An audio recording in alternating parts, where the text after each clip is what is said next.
Bahagian B, 20 markah. Jawab mana-mana satu soalan daripada bahagian ini. Rajah 9.1 menunjukkan satu sinar ditujukan ke arah satu blok plastik separuh bulat dan ciri-cirinya. Jadi, ini rajah 9.1. Ini blok plastik separuh bulat. Ini sinar. Ini ciri-cirinya. Ini pula rajah 9.2. Rajah 9.2 menunjukkan satu sinar ditujukan ke arah satu blok kaca separuh bulat, satu blok kaca separuh bulat dan ciri-cirinya. Ketumpatan, indeks biasan, sudut genting. Soalan yang pertama, A, apakah yang dimaksudkan dengan indeks biasan? Ini soalan definisi. Soalan yang kedua, perhatikan rajah 9.1 dan rajah 92. Bandingkan indeks biasan. Ini perkara pertama yang kita nak banding. Ketumpatan, perkara kedua. Dan sudut genting blok separuh bulat, perkara ketiga. Nyatakan hubungan antara indeks biasan dengan ketumpatan. Ini perkara yang keempat. Indeks biasan, hubungan. Hubung kait indeks biasan, blok separuh bulat dengan sudut genting. Ini perkara kelima yang dia nak, indeks biasan dengan sudut genting. Jumlah soalan 5 markah. Baik, cikgu nak tunjukkan macam mana kita nak menjawab kedua-dua soalan A dan B ini. Seperti anak-anak sedia maklum, dalam kertas soalan pada muka surat 2 menunjukkan simbol yang mempunyai makna-makna yang biasa yang mungkin berfaedah. Ini adalah simbol-simbol, formula-formula yang terdapat dalam fizik. Jadi soalan yang pertama tadi dia nak indeks biasan. Kita tengok yang nombor 16. Untuk anak-anak yang mahir dengan simbol, N ini adalah indeks biasan. Jadi dekat sini kita tengok ada 3 sini. Formula nombor 16, 17, 18. Kita tahu N adalah indeks biasan. Jadi kita nak ambil yang mana nak jadikan dia sebagai definisi. Jawapan dia yang nombor 16. Sebab ini tertakluk dalam hukum Snell. Hukum Snell menyatakan indeks biasan adalah sin I bahagi sin R. Yang ini tak ada kat dalam hukum Snell. Jadi kat sini ada sedikit kekeliruan. Jadi berhati-hati. Semua ni indeks biasan. Tapi tidak semua ini boleh dijadikan definisi. Jadi cikgu nak tunjukkan macam mana simbol nombor 16 ini dapat kita jadikan sebagai definisi bagi indeks biasan. Jadi cikgu nak tunjukkan pada anak-anak. Di sini jawapan yang cikgu dah tulis. Soalan nombor 9. Jangan lupa setiap kali kita buat soalan baru kita tulis nombor soalan. Kemudian soalan yang pertama tadi soalan A. Dia minta indeks biasan. Kita boleh tulis dalam ayat. Nisbah sin I kepada sin R. Nisbah menunjukkan bahagi. Jadi nisbah sin I kepada sin R. Dengan syarat simbol kita kena jelaskan maksud simbol. I sudut tuju, R sudut bias. Itu syarat kena jelaskan maksud simbol. Tapi kalau dekat sini perkataan kepada kita gantikan dengan perkataan per, ayat ni jadi salah. Sebab per ini menunjukkan bahagi, operasi bahagi. Nisbah juga menunjukkan sebagai per, bahagi. Jadi kita memang kena guna perkataan nisbah kepada, menunjukkan dia operasi bahagi. Dan nyatakan maksud simbol. Atau anak-anak boleh salin formula. Ini formula kat depan tadi. Kat depan dekat muka surat 2. Yang ini adalah formula nombor 16. Tapi dengan syarat pada formula ini segala simbol, ini simbol, simbol, simbol. Jelaskan maksud simbol. Ini maksud simbol. Jadi kalau anak jawab macam ni, masih lagi layak dapat 1 markah untuk definisi. Ini contoh jawapan yang cikgu dah tuliskan. Yang anak-anak boleh ikut sebagai contoh cara penulisan jawapan. menggunakan ayat matematik. Bermaksud bila kita buat perbandingan indeks biasan tadi, kita perhatikan pada rajah 9.1 dan 9.2. Kita dapati indeks biasan bagi rajah 9.1 kecil daripada rajah 9.2. Kita pakai simbol ini menunjukkan 9.1 kecil daripada 9.2. Begitu juga dengan rajah 91 yang ini juga berkurang kecil daripada rajah 9.2 bagi ketempatan. Kenapa cikgu letak ini sebagai semakan kepada calon dengan pada penanda? Bermaksud susunan. Kenapa indeks biasan dahulu? Kenapa ketempatan dulu? Kenapa sudut genting dahulu? Bermaksud pelajar ataupun calon sedang menjawab mengikut susunan dalam soalan. Soalan menyusun perbandingan indeks biasan sebagai perbandingan yang pertama. Kita rujuk balik pada soalan. Perbandingan pertama, soalan minta indeks biasan, ketempatan dan sudut genting. Jadi jawapan kita hendaklah disusun dalam susunan yang sama. Indeks biasan, ketempatan dan sudut genting. Jadi simbol matematik yang kita pakai lebih besar menunjukkan rajah 9.1, sudut gentingnya lagi besar daripada rajah 9.2. Untuk ayat hubungan, sebab kita ada hubungan, kita tulis dulu. Hubungan yang pertama, indeks biasan dan ketempatan. Hubungan yang kedua, hubungan antara indeks biasan dan sudut genting. Apa akan jadi kalau anak-anak tidak buat ni? Tak tulis hubungan. Ayat ni anak-anak tak tulis. Tak ada masalah. Jawapan ini masih lagi betul kerana kita faham di sini indeks biasan kecil, ketempatan kecil. Dengan syarat ayatnya penuh macam ni. Kalau anak tulis perkataan kecil sahaja, pemeriksa tidak tahu hubungan apa yang sedang anak tuliskan. Jadi, tulis ayat penuh. Tanpa perkataan ini, jawapan ini tetap berdiri dengan sendirinya sebagai jawapan yang betul di markah keempat dan markah kelima. Namun berbeza untuk 3 perkara yang kita bandingkan ini. Bermaksud, tanpa ayat ini, pemeriksa akan keliru apakah item yang sedang kita bandingkan. Jadi ayat ini mesti dituliskan. Okey, sekarang kita tengok kalau anak-anak tak nak menggunakan ayat matematik. Jadi seandainya anak-anak hendak menulis menggunakan tata bahasa sains atau matematik, simbol tadi kita tukar kepada bentuk ayat. Indeks biasan rajah 9.1 kecil dari. Perkataannya kecil dari atau kurang dari atau sikit dari. Sama juga ketempatan. Rajah 9.1 kecil dari. Nampak cikgu salah tulis tadi. Tapi sebab cikgu dah buat jarak-jarak macam ni, tak ada masalah untuk cikgu potong, tulis jawapan yang benar di atas. Tapi bayangkan jika kamu buat rapat-rapat, susah kamu nak betulkan. Dan silap-silap hari bulan, kamu kena salin balik semua jawapan kamu. Sudut genting, besar dari. Perkataan ini mesti tulis. Wajib tulis. Sebab supaya pemeriksa tahu apa yang sedang dibandingkan. Jangan guna perkataan lebih sedikit. Perkataan ini keliru. Lebih atau sedikit?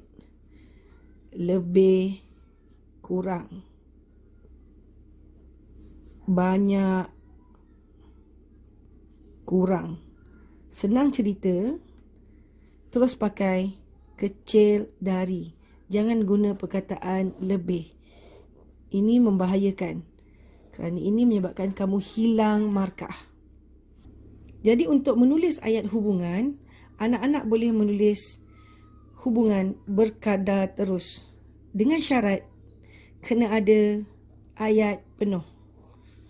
Indeks biasan berkadar terus dengan ketempatan. Baru betul. Tapi kalau tulis berkadar terus sahaja, jadi salah. Sebab pemeriksa tidak tahu apa yang berkadar terus. Yang kedua, berkadar songsang. Indeks biasan berkadar songsang dengan sudut genting.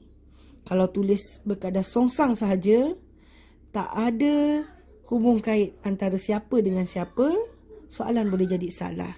Jawapan boleh jadi salah. Jadi kita tengok jawapan kita yang asal tadi. Macam mana cikgu dapat hubungan antara indeks biasan dengan ketumpatan? Rajah 9.1 kurang 9.1 kurang. Jadi cikgu akan tulis indeks biasan kecil, ketumpatan kecil. Macam tu. Atau soalan yang kedua, dia nak hubungan antara indeks biasan, ini indeks biasan, ni hubungan yang kedua, dia nak indeks biasan ni dengan sudut genting. Nampak tak perbezaan simbolnya? Yang ni kecil, yang ni besar. Indeks biasan, sudut genting. Simbol kecil, simbol besar. Sebab itu, hubungan kita tulis indeks biasan kecil, sudut genting besar. Sebab itu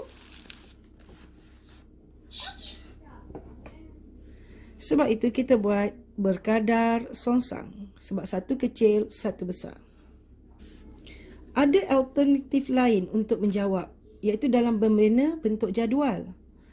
Yang nak dibandingkan adalah rajah 9.1 dan 9.2. Yang perkara item yang hendak dibandingkan adalah indeks biasan, ketumpatan dan sudut genting. Jadi kita rujuk pada rajah, indeks biasan yang 9.1 kecil. Ketumpatan kecil, sudut gentingnya besar. Sebab kita bandingkan angka tadi. Dalam rajah 9.2, indeks biasan dia besar, ketumpatan besar, sudut genting kecil. Buat jadual macam ni pun, kalau betul kamu punya labeling, kamu boleh dapat markah penuh. Jadi untuk membina hubungan, kamu tengok indeks biasan kecil, ni indeks biasan, ketumpatan, cikgu salah tulis dah. Ketumpatan kamu kecil. Ni salah lah, salah tulis, cikgu salah tulis. Ketumpatan kecil. Jadi yang kedua, indeks biasan kecil, sudut genting besar. Nampak tak kamu bandingkan pada one part sahaja. Kamu juga boleh menjawab indeks biasan besar, ketumpatan besar. Betul. Indeks biasan besar, sudut genting kecil. Pun betul. Tapi dengan syarat ayat penuh. Macam ni pun boleh.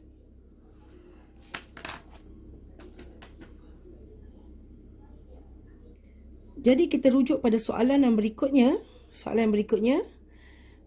Soalan C, rajah 9.3 menunjukkan satu binocular digunakan untuk memerhati burung dalam hutan. Kat sini kita nampak burung. So burung yang ditengok ni atas pokok, jauh pada orang. Jadi dia pakai binocular. Kat sini dia dah bagi hint dah. Bentuk segitiga ni, kita tak boleh kata segitiga, ini adalah prisma. Tahu tak? Anak-anak tahu tak beza antara segitiga dengan prisma? Segitiga, ni segitiga. Macam ni segitiga. Sama kaki atau bersudut tegak. Dia berbentuk 2D. Tapi, bila anak naikkan dia, macam ni, ini dah jadi prisma. Dia berbentuk 3D. Semoga anak-anak faham apa yang cikgu maksudkan di sini. Ni prisma, bentuk 3D. Ni segitiga, bentuk 2D. Ni prisma, bentuk 3D. Jadi dia menunjukkan satu binocular memerhatikan burung. Kat sini dah tunjuk tujuannya, memerhatikan burung. Soalannya, satu imej tegak terbentuk selepas sinar cahaya melalui dua prisma. Ni hintnya, dua prisma. Dalam binocular itu, terangkan bagaimana imej tegak terbentuk. Soalan 4 markah. Kita nak bincang 4 markah ni dapat dekat mana. Jadi ini contoh jawapan. Jadi kita nak tengok jawapan kita macam mana tulis. Pertama, dalam binocular kena ada prisma. Kita tentukan prisma. Prisma yang digunakan ialah kita bagi sudut dia. Ini markah yang pertama. Kita bagi sudut dia. Katakan kamu tak buat sudut dia 45, 90, 45. Kamu buat mungkin 45, 45. Okey. Maksud lagi 1, 90. Sebab semua orang maklum, prisma ada segitiga, ada 3 je sudut kat situ. Tapi kalau tak ada sudut ni, tak tulis sudut ni, jawapan salah. Sebab syarat dia memang kena bersudut tegak. Kita tak boleh ambil prisma yang sama kaki. Bermaksud prisma yang sama kaki 60, 60, 60. Okey, yang ni tak boleh. Dia kena bersudut tegak.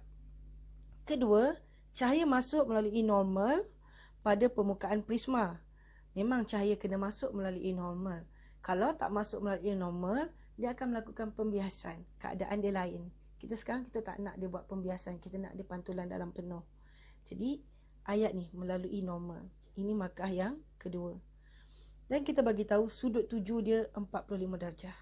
Ini markah yang ketiga. Jadi, bila kita bagi tahu sudut tuju lebih besar daripada sudut genting, sudut tuju lebih besar pada sudut genting sampai sini, ini markah kamu yang keempat. Pantulan dalam penuh berlaku. Ini markah kamu yang keenam. Sebelum berlaku pantulan dalam penuh, dia kena ada syarat. Cahaya bergerak melalui kawasan ketumpatan tinggi ke kawasan ketumpatan rendah. Cahaya bergerak atau kamu boleh guna perkataan merambat. Jadi ini markah yang kelima. Pantulan dalam penuh berlaku. Ini markah yang keenam. Tapi sebab dah bagi, kita tanda 2 kali. Tak apa. Markah tetap sekali. Pantulan dalam penuh berlaku. Okay, ini markah yang keenam juga. 2 kali dalam setiap prisma. Okay, ini markah yang ketujuh. Kamu tengok. Ini markah penuh ada 7 markah.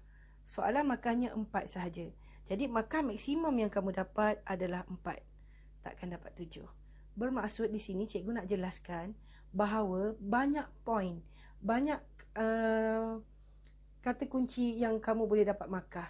Dengan syarat kamu kena mencuba. Tulis banyak-banyak. The beauty of physics, you can write your answer in so many ways. Maksudnya nak buat bentuk jadual boleh, nak buat bentuk lukisan pun boleh. Jadi untuk buat lukisan, pertama, anak-anak melukis segitiga macam ni. Yang ni simbol sudut tegak. Jadi bila anak-anak tulis ini simbol sudut tegak dan menunjukkan simbol segitiga ni, kaki ni, kalau sini 45, bermaksud ini 45, anak-anak dapat markah yang pertama, menunjukkan sudut prisma, 45, 90, 45 di sini. Kalau yang ni tak label pun tak apa, sebab semua pemirsa tahu kalau 45, sini 45. Sebab satu segitiga, sudut dalaman dia adalah 190. Dan cahaya masuk, ini simbol sudut tegak lagi, menunjukkan dia normal. Ini menunjukkan dia normal. Kalau tak buat simbol ni, buat kat sini N. Bermaksud itu garisan normal. Ini simbol I, sudut tuju, anak panah menunjukkan dia masuk. Jadi ciri-ciri ni melayakkan dapat markah yang kedua.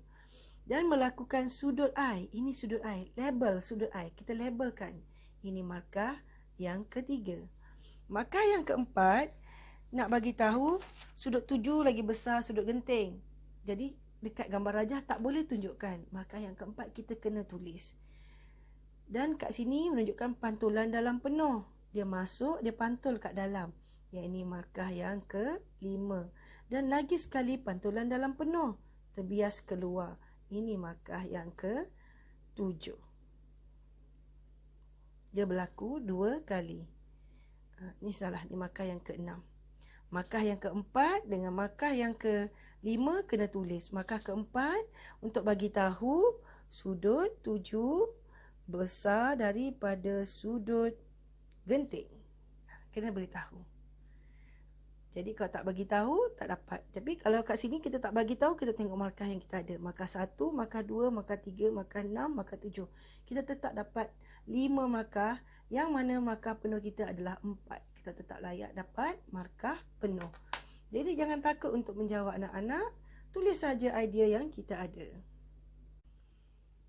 Soalan C yang kedua, dia minta kita mengubah suai binokula itu. Binokula itu merujuk kepada soalan C yang nombor 1. Jadi murid-murid kita tengok jadual yang cikgu dah buat. Untuk jawab soalan 9C2. Cikgu buat jadual. Ada 2 laju. Yang laju pertama, ciri. Yang kedua, alasan. Ciri ni cikgu dapat daripada soalan. Jangan lupa tulis nombor soalan. Setiap kali muka surat baru, tulis nombor soalan. Kenapa kita bimbang kalau kertas kita, kelalaian tambahan kita tertanggal? Pemeriksa penanda masih lagi dapat tahu kena pasti kita sedang menjawab soalan mana. Jadi ciri yang pertama, jenis kanta. Kanta cembung. Alasan, cahaya dapat ditumpukan, cahaya dapat difokus. Ni alasan dua-dua ni betul. Buat salah satu pun okey. Yang kedua, ciri-ciri pada kanta. Bermaksud kanta yang kita hendak pakai itu mestilah berdiameter besar. Banyak cahaya dapat masuk. Betul. Mengumpul banyak cahaya. Betul. Kat sini kita nampak, boleh buat alasan banyak-banyak. Kalau alasan tu salah macam mana? Selagi dia tidak bertentangan dengan ayat yang sebaliknya, tidak akan memberi apa-apa kesan. Kemudian ciri-ciri bahan. Ciri-ciri bahan ini boleh letak jenis bahan kalau kita tahu jenis bahan, ataupun sifat bahan. Jadi kita letak jenis bahan, polikarbonat atau aluminium atau plastik. Okey, betul. Tapi kalau kita nak letak getah, boleh juga. Ada yang daripada getah, ada yang daripada kulit. Ni boleh. Kenapa polikarbonat? Kenapa aluminium? Kenapa plastik? Bahan-bahannya ringan. Bahan yang ringan adalah berketumpatan rendah. Jadi dia ringan, dia berketumpatan rendah. Aluminium kuat. Dia kuat. Jadi dia tahan lasak. Pun betul. Dua-dua betul. Dia tidak pecah. Maksudnya kalau bahan nuklear tu jatuh, teropong tu jatuh, dia tak pecah. Dan dia tahan lama. Dia tidak rosak. Okey, tidak rosak ni salah. Sebab rosak ini perkataan yang sangat am. Boleh jadi dia rosak sebab dia terhempas. Boleh jadi dia rosak sebab kantanya berkulat. Jadi tidak rosak ini membawa maksud yang tidak jelas. Jadi dia salah. Tapi kalau kita buat, ada efek tak pada jawapan yang lain? Tak ada efek. Jadi jangan takut nak tulis banyak pilihan jawapan yang terlintas, yang logik. Atau kita letak ciri bahan. Bila kita nak buat satu alat tu kita kena pegang, kita kena bawa. Kita kena buat alat yang ketumpatannya rendah. Kenapa alat tu kena ketumpatan rendah? Supaya jisimnya kecil. Kenapa bila jisimnya kecil, dia jadi ringan? Jadi apa jadi kalau dia jadi ringan? Dia senang dibawa. Okey, ini bukan pilihan jawapan. Ini ayat bahasa Melayu biasa, bukan ayat sains. Tapi kalau kita tulis, tak menjadi masalah. Cuma tak dapat markah. Jadi kita tengok markah penuh ada 14. Maksimum yang kita boleh dapat hanyalah 10. Jangan takut untuk memberi pelbagai pilihan jawapan. Kenapa? Kita ambil contoh yang ini dengan yang ini. Andai kata kamu tak jawab soalan tebal kanta nipis. Kamu tak jawab. Kamu buat tebal kanta, kamu buat dia tebal. Jadi kat sini kamu salah. Sebab kamu buat dia tebal. Lepas tu kamu tak tulis image dibesarkan. Kamu tak tulis lebih pembesaran. Kamu tulis pembesaran berlaku. Salah. Tapi sebab kamu buat ni dah dapat markah 6 sekali kat sini. Markah 6 yang ni, pemeriksa boleh tukar dia menjadi markah 8. Jadi jangan takut untuk isi jawapan, pilihan berulang kali, asalkan dia logik pada pemikiran kamu. Okey. Baiklah, itu saja hari ini. Semoga bermanfaat. Kita jumpa pada kesempatan akan datang. Ma'assalamah wa la liqa. Assalamualaikum.